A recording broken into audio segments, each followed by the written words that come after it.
Samsung M02s একটা phone নিয়ে আসছে এক দোকানদার ভাই, ওনার কাছে ফোনটা ডেট অবস্থায় আসছিল। আসার পরে উনি সিপিইউটা রিভল করছে, কিন্তু সিপিইউটা রিভল করার পরও সেটটা ওপেন হয় না। এরপরে ফোনটা নিয়ে আমার কাছে আসছে, আসি বলতেছে ভাই সেটটা সিপিইউটা রিভল করছি, রিভল করার পরও সেটটা চালু হইতেছে না। এখন কি সমস্যা হয়েছে আমি তো বুঝতেছি না, আপনি একটু কষ্ট করে দেখবেন।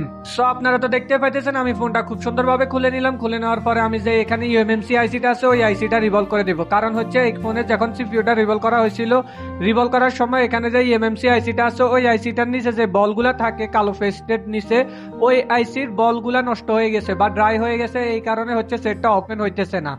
এই মডেলের আরো দুই তিনটা ফোন আমি কাজ করছি, কাজ করার কারণে আমার একটা আইডিয়া আছে। কারণ হচ্ছে এই ফোনে এখন বর্তমানে যে ফোনগুলা মার্কেটে চলতেছে এই মডেলের সেটগুলাতে এখন শুধু শুধু সিপিইউ রিভল করলে হয় না, সাথে যদি ইএমএমসিটা রিভল করা না হয় তাহলে সেটটা ওপেন হয় না। কিন্তু সিপিইউটা রিভল করা হয়েছে বাইরের, এখন শুধু ইএমএমসিটা যদি উনি রিভল করে দিত তাহলে কিন্তু সেটটা তখনই ওপেন হয়ে যেত, আমার কাছে নিয়ে আসা লাগতো না। তো আমি খুব সুন্দরভাবে ইএমএমসি আইসিটা রিভল করে ফেললাম। রিভল করে এখন বোর্ডটাকে খুব সুন্দরভাবে ক্লিন করে নিব। ক্লিন করে নিয়ে এখানে যে বোর্ডটা আছে ওই বোর্ডটা এখন আমি ফিটিং করব। ফিটিং করে দেখবো যে ফোনটা কি ওপেন হয়েছে কিনা।